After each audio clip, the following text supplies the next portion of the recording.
ప్రియా సహోదరుడా, నీ హృదయపు వాకిట నిలబడి ప్రభు నిన్ను బ్రతిమలాడుతూ ఉన్నాడు. ప్రేమ లేనివాడవైతే నీవు దేవుని బిడ్డవు కావు, గుర్తుపెట్టుకో. ఒకవేళ ఎవడైనా తప్పు చేయవచ్చును, ఒంటలో పడవచ్చును, నాకెందుకని వెళ్ళాలా, అతను లేకపోద్దా, ఆ బాధ్యత క్రైస్తవుడికి లేదా? క్రీస్తుని కలిగిన వాడు లేకపోద్దా? అందుకనే ఓ క్రైస్తవుడు దివారాత్రులు దేవుని దగ్గరికి వచ్చిన మొరపెట్టొచ్చు. నశించుతున్న ఆత్మల కొరకు అంగలార్చడం నేర్చుకున్నప్పుడు అతని జీవితంలో దినదినము పైకి ఎదుగుతాడు. వారి క్షేమే నీ క్షేమం. వారిని ప్రార్థన చేసి దేవుని ఎదుగు నడిపించి వారి యొక్క నాశించిన వారిని విడిపించాలంటే మొదటి నీలో ప్రేమ అవసరమేది. ప్రేమ లేకపోతే యేసుప్రభు ఈ లోకంలోకి రాడు. ప్రేమ లేకపోతే నీకు క్షమాపణే లేదు. ఏముందో చూస్తున్నా, రాతికి కంటికి కన్ను, పంటికి పన్ను, పాపం చేసిన వాడు రాళ్ళు పెట్టి కొట్టి చంపవలను, అదే కండిషన్. ఇక నీకేం లేదు. కానీ ప్రేమమైన తండ్రి కొడుకుని చంపుకోలేక దిగొచ్చాడు. నీ కొడుకు, నా కొడుకు ఎలా ఉన్నావు? పొరలాడుతున్నావు మురికిలో, కంపులో. అలాంటి నిన్ను నన్ను ప్రేమించి వచ్చి బయట తీసుకున్నాడు. ఎలాగా? కార్యములు చేస్తాడు. కార్యమైన విశ్వాసము. ఆ విశ్వాసం వచ్చినప్పుడు జ్ఞానం కలిగిన వాడేమో దేవుని వాక్య ప్రకారం తన జీవితాన్ని దిద్దుకుంటూ, ప్రభువా నా తండ్రి, నేను ఇదిగో ఇలాంటి వాడిని, నేను గ్రహింపు లేకుండా వెళ్ళాను, స్వేచ్ఛను నన్ను క్షమించు, శత్రువు దగ్గరికి వెళ్ళాను, నన్ను దెమ్మరించాడు, శ్రమల పలైపోయి, నీళ్ళు తప్ప నాకు ఎవరు దిక్కులేదని ఏడుస్తాడు జ్ఞానం గలవాడు. జ్ఞానం లేనివాడేమో దానిలోనే కొట్టుకుపోతాడు. ఇవన్నీ ఏమి ఉన్నారులే, దేవుడేమో దిగి వస్తాడా, ఇస్తాడా, నేను సంపాదించుకోకపోతే ఎలా పోతాడు. కనుక ప్రియసులారా, నీవు నిజంగా క్రీస్తు స్వరూపంలోకి రాకపోతే నువ్వు క్రైస్తవుడు కావు. క్రైస్తవుడు అని చెప్పుకున్నా కూడా మోసం చేసుకుంటావు. దానికి అన్నాడు, మనుషులు రెండు రకాలు ఉన్నారు. ఒకళ్ళేమో దేవుని కొరకు క్రైస్తవులుగా మారుతూ ఉంటారు. క్రైస్తవులని నేను యేసుప్రభువుని నమ్ముకున్నాను, మతంలో దిగాను అని చెబుతాడు. ఏ మతంలో దిగాడు నాకు తెలియదు. నిజ క్రైస్తవుడు, ప్రభువా ఇంత చెడిపోయింది, నేను పనికిరాను, నన్ను క్షమించు, నేను పాపాత్ముడు, మీ వెంట వచ్చుటకు, మీ నామమును ఉచ్చరించుటకు, మిమ్మల్ని స్తుతించుటకు నేను యోగ్యుడను కాను, నన్ను క్షమించు, నువ్వు నన్ను క్షమించకపోతే నాకు దిక్కులేదు. అతడు అలాగా ఏడుస్తాడు. ఎవరి ప్రార్థన ఉంటాడు తెలుసునా? దేవుని కొరకు ఆశించిన వాడు ప్రార్థన విన్న తర్వాత అతను రాతి గుండెని తీసి మాంసం హృదయం ఇచ్చిన తర్వాత ఆ హృదయం ఆయన ఆలయం చేసి ఆ ఆలయంలోకి ఆయన వస్తాడు.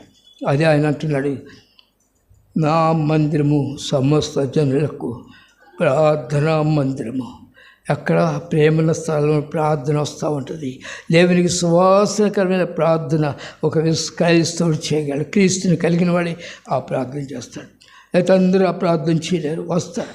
కనుకనే క్రైస్తవుడు, క్రైస్తవేతలు రెండే తెగలు ఉన్నాయి, రెండే కులాలు ఉన్నాయి. ఏ కులాలు లేవు, రెండే కులాలు. క్రైస్తవుడు, క్రైస్తవేతుడు, క్రీస్తుని కలిగిన వాడు, క్రీస్తు లేనివాడు.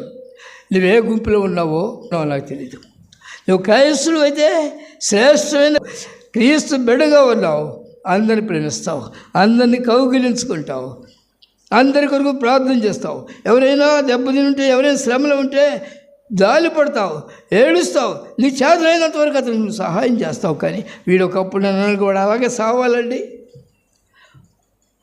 నీ పట్ల ఎవరైనా కీడు చేసింటే అది నీ హృదయంలో జ్ఞాపకం పెట్టుకుని అలాగ ఉన్నావా, నీవు కఠిన హృదయం అయిపోతావు. కనుకనే కఠిన హృదయమా కరుగవ దేవుని కరములు కన్ని వినవా, దెబ్బలు తగిలినలో బడవా. దేవుడు నిన్ను ప్రేమించి అనేక సార్లు హెచ్చరిక చేస్తూ అవసరమైతే గడువులు ఇస్తూ దెబ్బలు కొడుతూ కూడా ఉంటాడు. నువ్వు లోపడకపోతే నష్టపోతావు. ప్రేమ సహోదరుడు జ్ఞాపకం చూసుకో. నా ఆశలన్నీ కూడా ఒక మనుషుడు చివరి దినాల్లో ఉన్నాడు కనుక అతను ఎలాగైనా సరే పరలోకంలో ఉండాలి, నా ఆశలు అవి. అందుకనే నేను ప్రతి ఒక్కరిని ప్రేమించుటకు నా హృదయంలో ప్రభువా నీకు స్థానం ఇచ్చేవాడిగా నచ్చాయి. నాలోని రాతి గుండెని తీసాయి ప్రభువా. నశించిన అనేకుల కొరకు నేను చేతులు ఎత్తాలి, నేను ప్రార్థించాలి. నా సహోదరుల శ్రమలో నేను పాలు పుచ్చుకోవాలి, నన్ను తోలనడవచ్చు, వాళ్ళకి తెలియదు అని చెప్పారు. క్రీస్తు స్వభావంలోకి వస్తే నువ్వు క్రైస్తవుడు కనుక ఆ స్వభావం వచ్చినప్పుడు ఏమంటావు, తండ్రి వీరేమి చేస్తున్నారో వీరు ఎరుగరు, వీరిని బాగా కొట్టు అన్నాడా, వీరిని క్షమించయ్యా. క్షమించమంటే ఏం చేస్తున్నారు, కొడుతున్నారు, ముఖాలు మేస్తున్నారు, పక్కలు పొడుస్తున్నాడు. పవర్ గలవాడైన శక్తిమంతుడు సృష్టికర్త వీళ్ళందరూ నాశించిపోయి దెబ్బకు పడిపోయేవాడు అన్నాడా?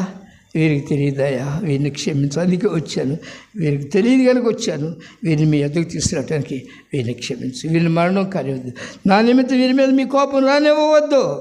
ఎలాంటి ప్రార్థన చేస్తున్నావు? సహోదరుడు, నీ జీవితంలో నిన్ను ఎంత ప్రేమించినాడు దేవుడు, సాతాను ఎంత ఇద్దరు ప్రేమించారు. ఒకరేమో నువ్వు పరిపూర్ణ సంతోషం ఉంటానికి, ఒకరేమో నేను దిమ్మరించి చిన్న కలగాలి. కనుక ప్రియ సోదరు, ఒక్కసారి నిన్ను పరిశీలన చేసుకుంటే నువ్వేమైనా ఎలా ఉన్నా, నా జీవితం ఏంటి, నిజంగా క్రీస్తు స్వరూపం నాలో ఉందా? జ్ఞానం గలవాడు వేషం చేస్తాడు, జ్ఞానం గలవాడు స్వభావం లేదని అర్థం చూసినప్పుడు వెళ్ళిపోయి ఏడుస్తాడు, ప్రభువా నాకు ఆ స్వభావం, మీ స్వభావం నాకు మీ కుమారుడు క్రైస్తుడు అంటే క్రీస్తుని కలిగిన వాడు, క్రీస్తు బిడ్డగా నేను ఉండాలంటే నీ స్వభావం లేకపోతే నేను ఎలా ఉంటాను? అవునా? నీ తండ్రి ఎవరమ్మా? నీ తండ్రి పోలికలు నీలో ఉన్నాయా? నీ తండ్రి స్వభావం నీలో ఉన్నదా? ఆయన నీ కొరకు నిత్యము ఏడుస్తున్నాడు. అదిగో తండ్రి కుడి ప్రాకన యేసు ప్రభువు అనవరతము నా కొరకు వినతి చేయగా, అదిగో తండ్రి కుడి ప్రాకన యేసు ప్రభువు అనవరతము నా కొరకు వినతి చేయగా, నా పరుగులో సోదరుడు నీ కొరకు నా కొరకు తండ్రి కుడి కోసం కూర్చుని జ్ఞాపం చేస్తాడు. ఏమని చేస్తాడు తెలుస్తున్నా? తండ్రి, నీవు నేను ఉన్న స్థలంలో వారు కూడా ఉండాలి, నా వాక్యమైన వారు ఉండాలి, వారి కొరకు ప్రార్థన చేస్తున్నాను. ఆయన నీ కొరకు ప్రార్థన చేస్తుంటే నువ్వులో కాసినప్పుడు కొట్టుకుపోతే, కఠినమైపోతే